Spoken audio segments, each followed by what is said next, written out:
So sometimes people ask, well, can I just do tick control? Like, do I not need to do vaccination? But I think we all know that breaks in compliance happen for any number of different reasons. And so I would not rely on tick control alone to protect canine health, not even in my own dog. I want to have both vaccination and tick control in place. Hello, Vetfolio Voice listeners. Welcome back. This episode is sponsored by Boehringer Ingelheim Animal Health. And for this episode, I was joined by Doctors Catherine Reif and Susan Little to talk about ticks and tick-borne diseases. If I'm being honest, ticks are not my favorite topic. I think they are terrifying little parasites. But whenever I do talk to Dr. Reif and Dr. Little, the information I need to help combat ticks and help keep my patients a little safer. For this episode, we focus specifically on Borrelia burgdorferi, the causative agent for Lyme disease. And practicing in the Southeast, Lyme isn't quite as prevalent here as it is in other parts of the country. So I know I find myself second guessing next steps to take when I do have a patient who tests antibody positive for Lyme. Dr. Reif and Dr. Little helped walk through that clinical decision-making process.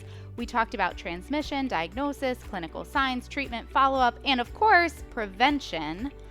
So if you're like me and you've ever had a Lyme positive case that made you stop and say, okay, now what? I hope you find this episode really helpful.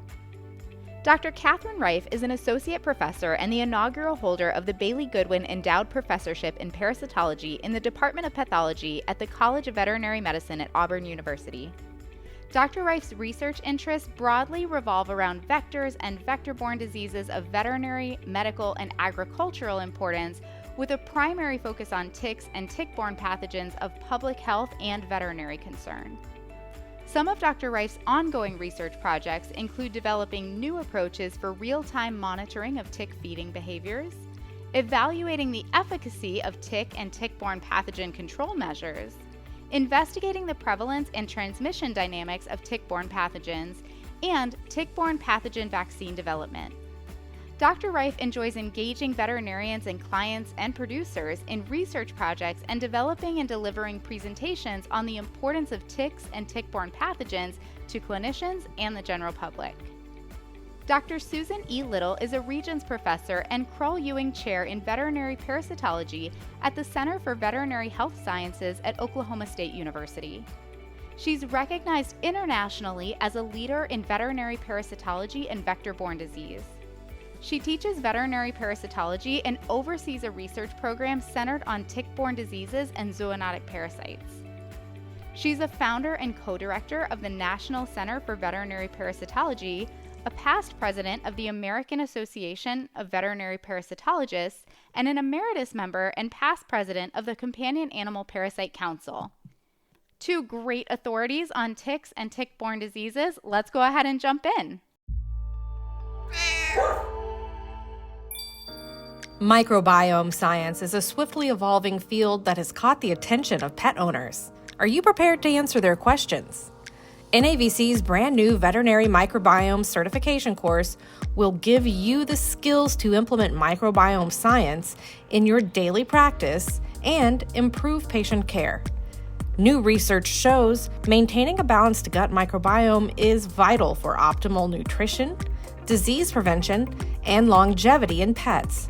Register today on vetfolio.com.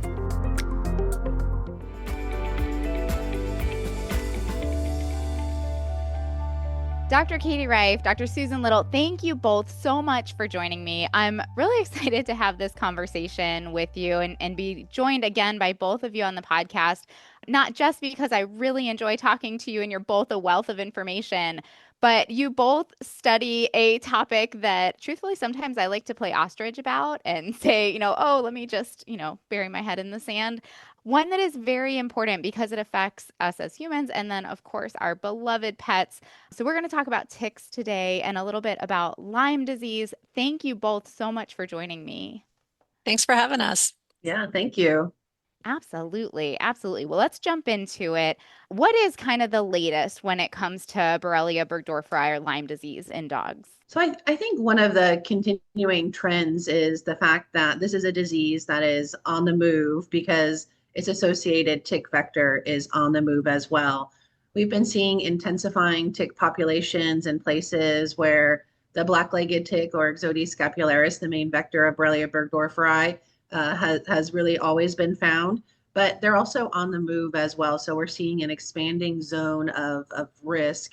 One of the best resources that I like to direct people to really assess the risk in their area is the Companion Animal Parasite Council or the CAPC maps.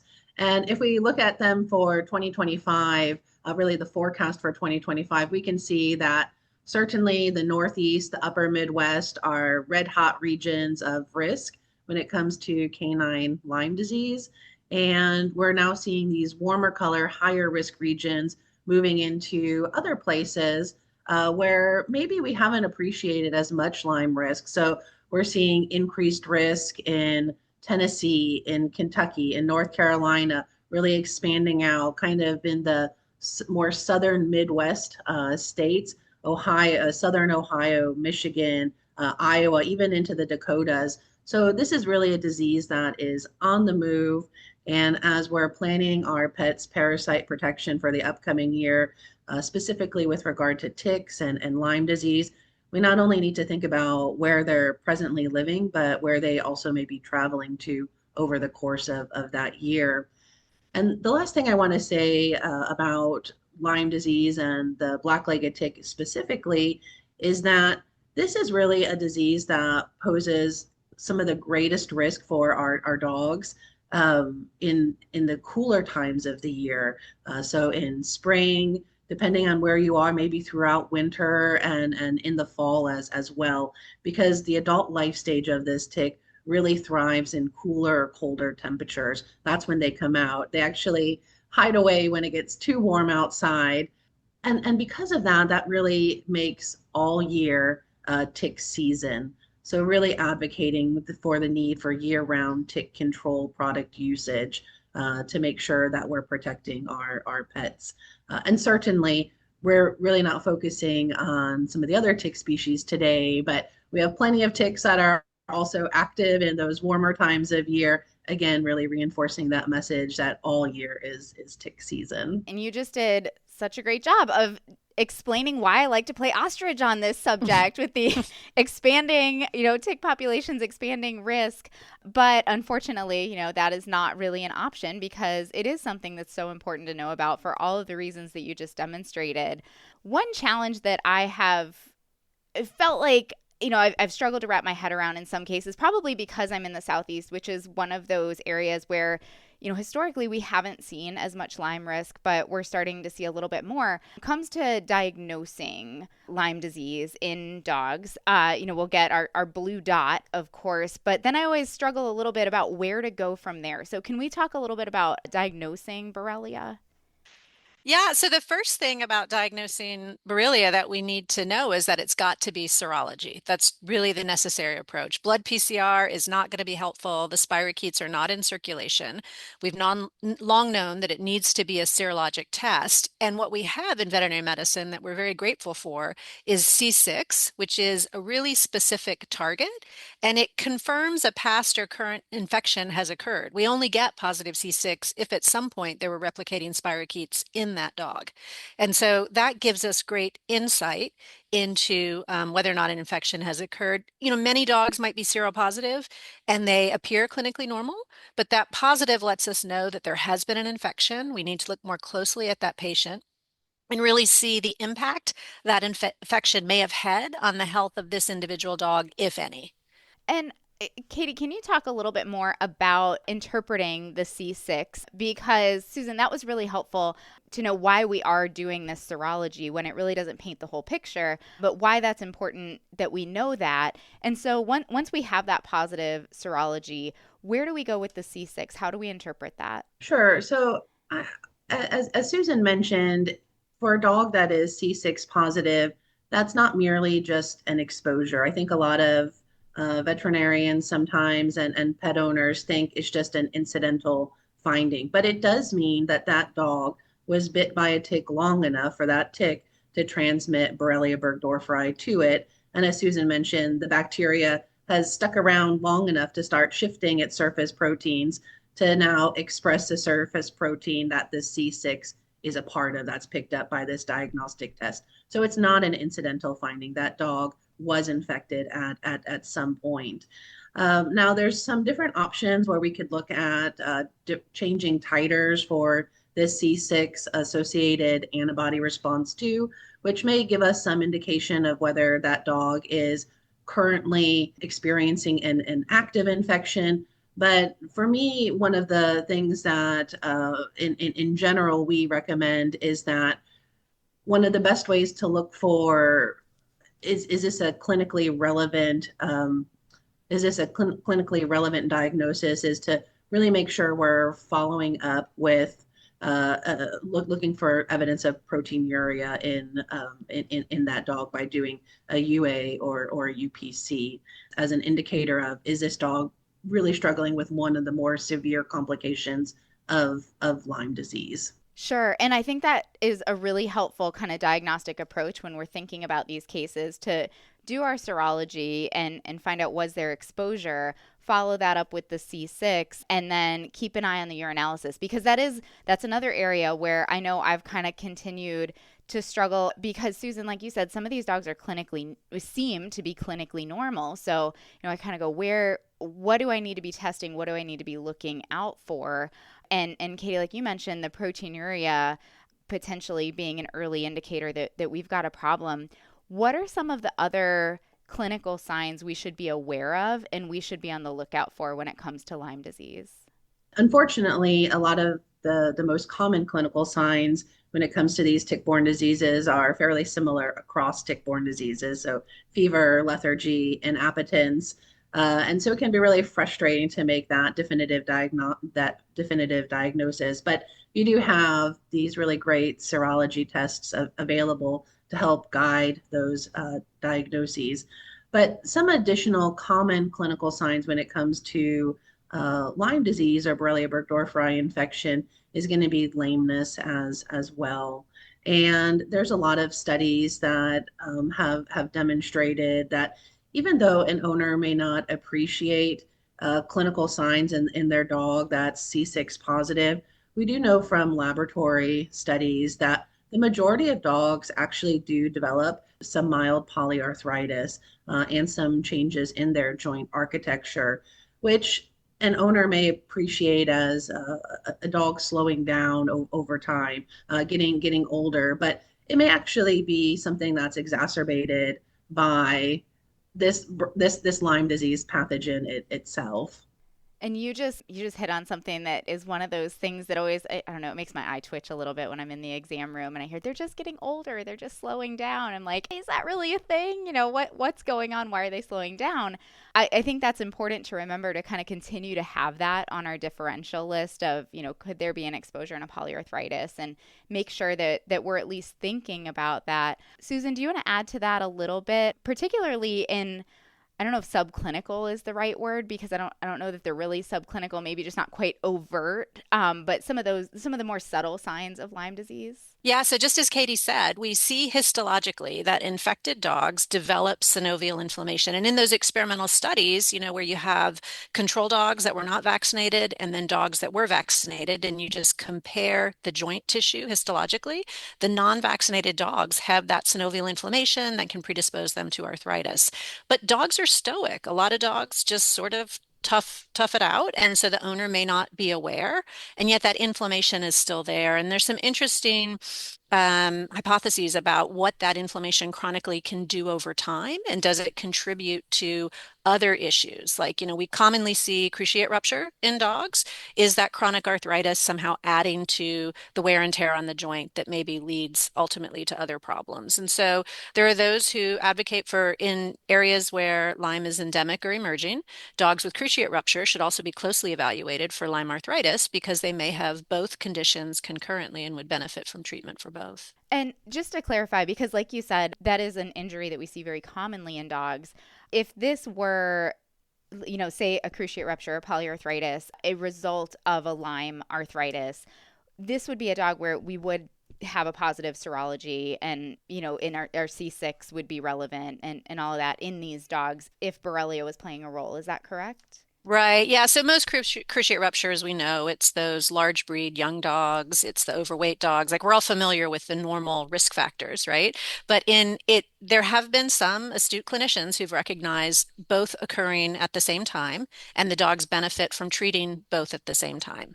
And this is one of the only really useful opportunities for PCR for Borrelia diagnosis in dogs because you're already doing the cruciate repair, so you can collect samples for PCR if that's an option, and some of the national service labs offer that as a diagnostic test, and then that might give you more insight. But most dogs with cruciate rupture, it's not from chronic arthritis from Lyme disease, Lyme borreliosis, but in those dogs where that is a factor, they would benefit, of course, from antibiotic treatment for the Lyme arthritis as well as repair for the cruciate rupture. Okay, that makes a lot of sense. Thank you for the clarification there. And I love that we're talking a little bit about breeds here because that's kind of where my head was going next. Like you said, kind of our poster children for cruciate rupture. I'm wondering if there's a similar, kind of poster child for Lyme disease. Katie, I know you talk about Lucy Poodle a lot when you're talking about, ticks and protecting our pets and things like that. I have got my meddlesome boxer glaring at me from the door because she wants to go out and play. So I'm wondering, is there a breed disposition when it comes to Lyme disease? Are there certain breeds we should be on the lookout more so? Absolutely. So for Lyme disease, it seems that retrievers and retriever crosses, and perhaps Bernese Mountain Dogs, may be more predisposed to suffering from some of these more severe disease manifestations when it comes to Lyme disease. We don't exactly know why, but when people do surveys of dogs that go on to develop more overt clinical signs associated with this disease, those breeds, retrievers especially, or retriever crosses are overrepresented. So it does seem like there may be some breed predisposition with regard to this disease. Do you think there is, and I don't know if this totally tracks, do you think there's a correlation with, coat length of just not being able to pick up on ticks as easily as, say, like a short haired dog? That could be a factor. We've done some national tick surveys of dogs and what kind of why they get ticks and who gets ticks. And there are studies showing some of the tick species are more attracted to some breeds of dogs and less attracted to others. So it could be likelihood of infestation.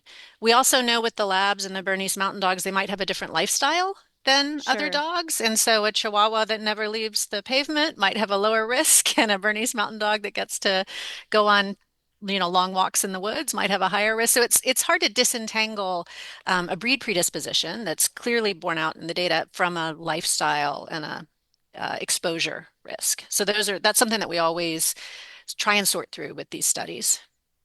Yeah, yeah, that makes a lot of sense. Well, and of course, despite breed predispositions and lifestyle and coat length and things like this, certainly prevention, it sounds like, is the best medicine here because once they're infected, then we run a high risk of a lot of these other problems. So let's talk a little bit about how to protect our pets from Lyme disease, starting with Lyme vaccination. Being from the Southeast, not a huge Lyme endemic area historically, although we're seeing that change. Lyme vaccines are another area where I've kind of struggled to wrap my head around how to approach those. So, Katie, I'm wondering if you can kind of shed some light about how to think about Lyme vaccination in dogs. Absolutely. I think that every dog living in an endemic area, as long as it's safe to do so, should be receiving a Lyme vaccination for added protection. The risk is certainly there. We know in some of these highly endemic areas, upwards of 70, 80, 90% of these deer ticks may be carrying Borrelia burgdorferi in spotty sections. So that's just a huge risk. And really, it just takes one tick to transmit this pathogen to a dog. So vaccination should absolutely be a strong consideration in those dogs living in endemic areas, living adjacent to endemic areas, or or that vacation or travel to these endemic areas over the course of their annual year. But when we think about Lyme vaccines, it's really interesting because Lyme vaccines or vaccines against Borrelia burgdorferi target primarily a protein that predominantly occurs when the bacteria is inside of the tick. So they're almost really true transmission blocking vaccines. So they're working the protein that they're targeting is outer surface protein A or OSP-A. That's been the sole protein that's really been shown to be at at blocking Borrelia burgdorferi transmission. Um, and so targeting that protein actually allows the antibody response that's generated by that vaccinated dog to kill the Borrelia while it's still in the tick before transmission can occur. Now, there's other vaccines that are formulated a little bit differently that may include some additional targets, but we do know that OSPE is really the heart of pretty much all of our Lyme vaccines that we have on the market. That's so cool. I love that vaccine technology. So I guess then I wonder why there has been kind of a, it's not one of these everyone across the board is getting Lyme vaccines. It's been recommended more geographically, maybe. And so, Susan, can you elaborate on that a little bit? Who should be getting Lyme vaccines? I mean, with the spread that we're seeing, do we need to start vaccinating everybody for Lyme disease?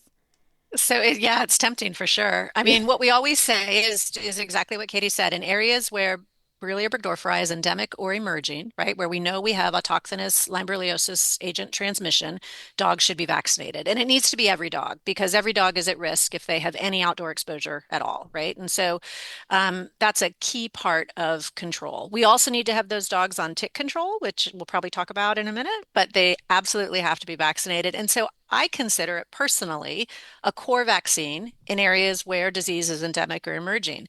But as Katie said, a lot of dogs travel. So, Cassie, you're in Florida. There's not strong evidence of a hyper-endemic autochthonous transmission of Borrelia burgdorferi in that region, but there sure are a lot of dog owners who spend half the year in another region of the country. And, we used to say the Northeast or the upper Midwest, those really intense areas of transmission.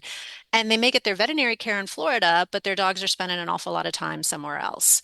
We now know it's not just the Northeast snowbirds. It's also people that maybe go to Virginia or go to the Carolinas that their dogs are also at risk. And so wherever they're getting their veterinary care, we have to think about where that dog is going to spend the next 12 months because that really dictates the risk. That's really helpful to think about that in Florida because you're right. We don't see a ton of it down here, but absolutely the snowbirds and North Carolina in particular. For some reason, I feel like I see a lot of people spend a lot of time there. I mean, it's a beautiful area. I guess I understand why people would want to spend a lot of time there. And so normally when I'm talking to people and they're telling me they're traveling, I talk about tick prevention, not necessarily Lyme vaccination. So I think that's really helpful information that maybe that conversation does need to evolve a little bit if they're spending their time elsewhere throughout the year.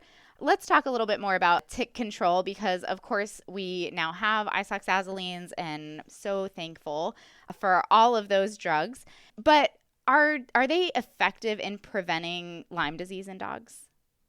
So yes, they are. Some of the isoxazolines have been shown to be effective at preventing transmission of Borrelia burgdorferi from the tick to the dog. They basically kill the tick before it has time to transmit the infection to the dog. And afoxolaner, the active ingredient in NexGard, and then it's also in NexGard Plus, which includes afoxolaner, moxidectin, and pyrantel. Those products have been FDA approved for that purpose. So if you read the label on both NexGard and NexGard Plus, it says prevents transmission of Borrelia burgdorferi by killing the Ixodes scapularis ticks before transmission. So we know we need multiple lines of defense against this infection. I mean, Lyme disease in dogs is horrific, it's potentially fatal.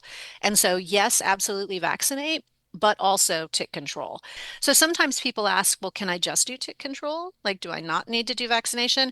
But I think we all know that breaks in compliance happen for any number of different reasons. And so I would not rely on tick control alone to protect canine health, not even in my own dog. I want to have both vaccination and tick control in place. So, we're talking about the black-legged tick here when it comes to Lyme. Why is it important to identify ticks and know kind of what ticks our dogs are being exposed to, or is it important? Do we just need to kind of take a blanket approach to tick protection? I think that knowing what tick species are normal to your area, what your local tick species are, goes a long way to informing disease risk. And it's actually quite easy to differentiate the 3 or 4 main tick species that would be occurring in a particular area.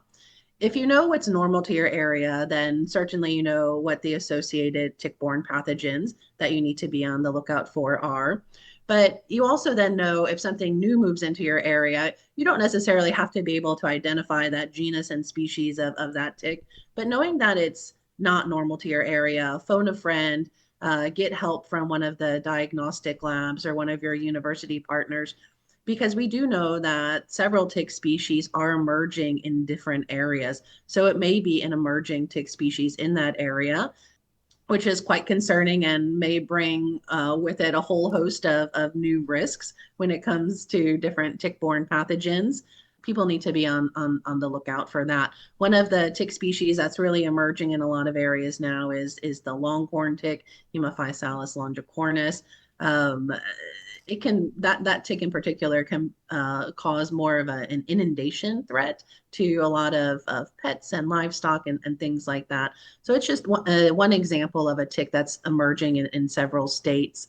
As you mentioned, you're now hearing maybe more about Lyme disease in North Carolina and Tennessee, and that's by virtue of these black-legged ticks really moving southward. And so in those regions, if they're not seeing a lot of Lyme disease yet, but they're starting to see the tick, that's kind of the precursor of, well, be prepared that you may start seeing more cases or more C6 positive dogs in these areas as well. So knowing what ticks are around can be relatively useful.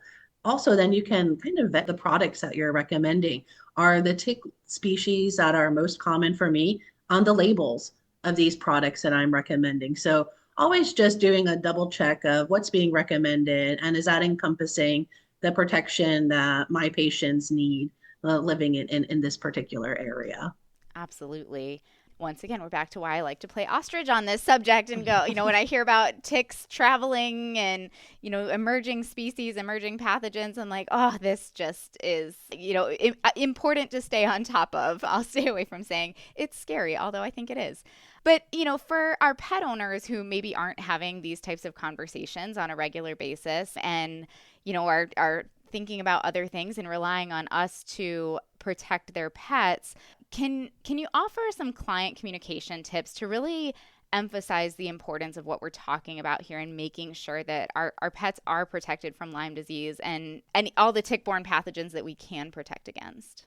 Sure. One key thing is that, we recommend annual testing for vector-borne diseases, including tick-borne diseases for all dogs. And sometimes owners ask why that is, like they're using tick control. Why do I need to be tested for tick-borne diseases?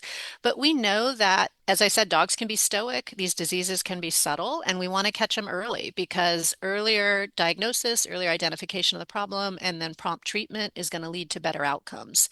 We also are getting insights with some big data analysis that have come out in the last few years. We're getting insights into what a chronic infection can mean for the health of the dog long term. And so there's good data now that shows that those seropositive dogs that are C6 positive for Borrelia burgdorferi are at elevated risk to developing chronic kidney disease later in life. And so if we know that they're seropositive, then we can sort of be more careful, more diligent about evaluating them annually with, SDMA, creatinine, urinalysis, looking at urine specific gravity, catch that CKD early and start monitoring and managing the dogs for that. And then they'll have just better quality of life, they'll just have an improved lifespan because of that early detection. So annual testing is important, and I understand why people sometimes push back, but it really is up to us to advocate for that for the dogs. I love the way you put that because, especially when we have these types of conversations, it seems so evident, so obvious as to why we want to do this annual testing and be really diligent about our screening and protection. But, if you're not living in this world, then absolutely it's up to us who do live in this world to say, no, this really is important and explain that to pet owners. Katie, do you want to add anything to that? I do. I think one of the reasons that pet owners give for why they don't think they need their dog to be tested annually or maybe don't need to be on continuous tick control is they say, well, I just don't see ticks.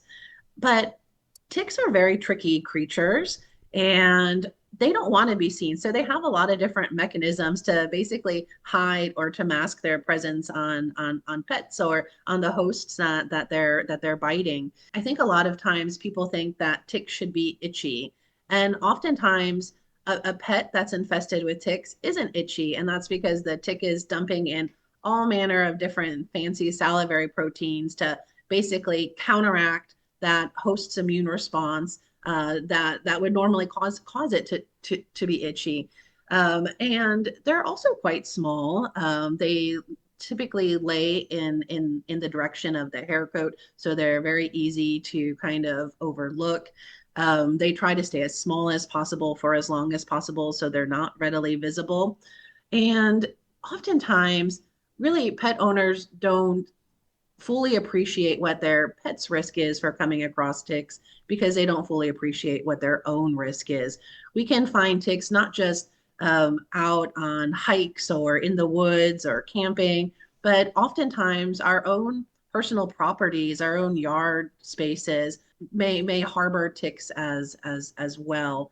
There was a really interesting study that was published about a year or two ago now, where they looked at they were asking people, what were you doing when you got this tick bite? And one of the top common answers was they were just in their backyard, just mowing, doing gardening, raking the leaves, and they got a tick. And so sometimes just being on our own personal property is a risk factor in and of itself. We don't have to be external to our yard spaces to be at risk. And if we think about our family members that spend the most time in backyards, et cetera, that's going to be kids, that's going to be pets. So ticks are an immediate risk.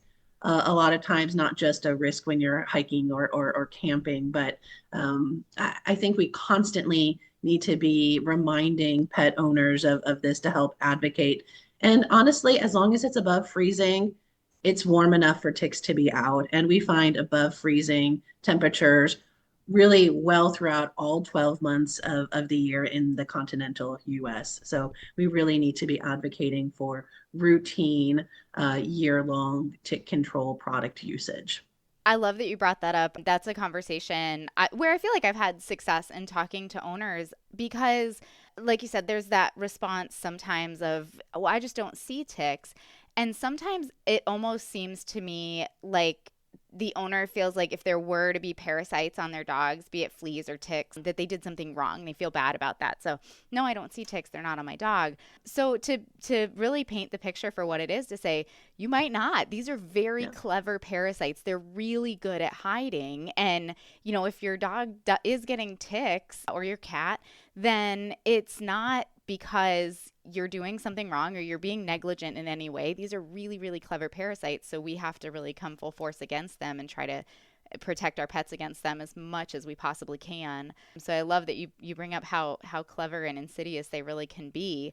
I want to say a huge thank you to both of you. This has been a great conversation. I always get, a little whenever we talk about ticks, I'm like, "Oh, these are just tough parasites to deal with." But again, such important conversations to be having. Any final thoughts you want to add? I would just add that it's, as we talked about, both vaccination and tick control are really important. But I think as we continue to see the geographic spread that Katie mentioned, as we continue to see Lyme disease show up in new areas, right? We all, as veterinarians, have to educate ourselves about that transmission risk. And one common confusion that I come across sometimes in the profession is that if a dog is seropositive, then it's protected. It doesn't need to be vaccinated. And so I'd like to try and just dispel that. That blue spot is not protective. The blue spot, the C6, is a immune response to invariable region 6 on a VLSE protein that has nothing to do with vaccination. And the vaccine response we want is that strong OSPE response, right? That's what's going to be protective. And in fact, multiple studies have shown vaccination will not cause the test to become positive. only infection does that. So if you're seeing positive dogs, it's not because they were vaccinated. It's because at some point in their life they were infected. And so I just think it's important because I think when it first moves into a new area, many of us do want to do that head in the sand kind of Yeah. response, Cassie, that you mentioned, right? And be like, oh, well, maybe the dog was vaccinated. Or, a lot of times we see unexpected positives in dogs that moved from a hyperendemic area, and that can certainly be an explanation. But once those local dogs start becoming positive, you've got local transmission. And now we have to make sure we're updating our practice protocols and recommending vaccination and tick control. I think that's such a good point because that can be a point of confusion of how previous infection or I guess previous exposure or previous vaccination affects the testing and are they protected going forward. So such an important point for clarification. Katie, let me go ahead and hand it over to you. Any final thoughts you want to share? Yeah, I think just piggybacking on Susan's last point is that sometimes I think owners, when their dog is C6 positive, maybe they elect to do treatment, maybe they elect to do further diagnostics and under the guidance of the veterinarian. But maybe then the next time that dog tests C6 positive, they think, well, maybe it's just residual. So we're not going to really think about it or do anything with it. They're just once positive, positive for life kind of mentality. But in reality, we do know from some really good big data that C6 antibody response does wane in a majority of dogs within about 6 to 8 months if they're not re-exposed or re-challenged.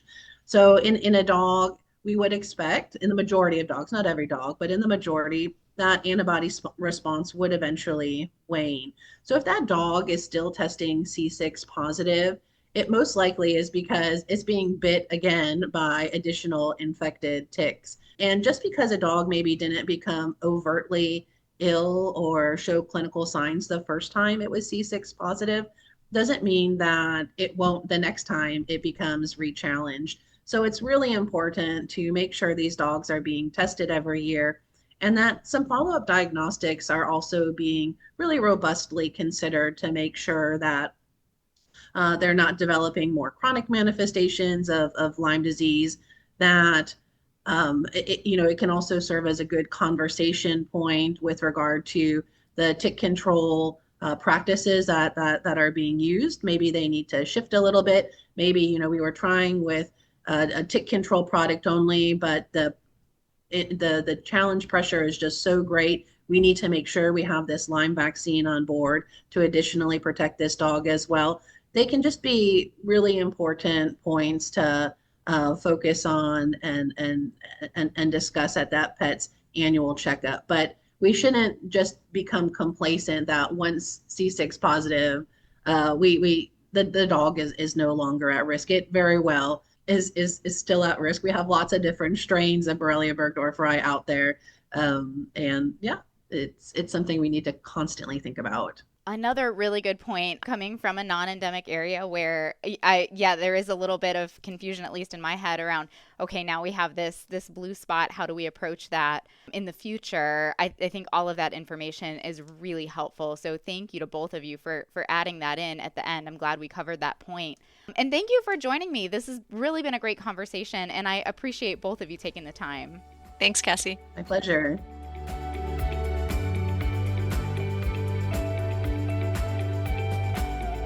Well, ticks are still not my favorite topic of conversation. However, it never fails. Talking to Dr. Rife and Dr. Little, I feel a little more empowered with the information I need to help keep my patients as safe as possible. I want to say a huge thank you to Boehringer Ingelheim Animal Health for making this episode possible. Thank you, of course, to Dr. Rife and Dr. Little for joining me. It's always a pleasure to talk to you both. And thank you to everyone out there listening. If you enjoyed this podcast, please leave us a 5-star review wherever you get your podcasts. It'll help other veterinary professionals like you find this and other great content we try to put out there. For more episodes like this, click on the education tab on the Vetfolio website. And as always, we want to hear your input. We want to hear your input on this talk, as well as ideas for topics you'd like to hear from us in the future. You can feel free to reach out to me at dvm@vetfolio.com We can connect on Facebook at Dr. Cassie DVM, or you can find me on Instagram at dr.cassie.dvm. And remember, if one animal is better off because of you today, it's a great day. NexGard and NexGard Plus are for use in dogs only. The most frequently reported adverse reactions include vomiting, pruritus, lethargy, diarrhea, and lack of appetite. The safe use in pregnant, breeding, or lactating dogs has not been evaluated. Use with caution in dogs with a history of seizures or neurologic disorders. For full prescribing information, call 888-637-4251 or visit https://bi-animalhealth.com/pets/canine/products/parasiticides.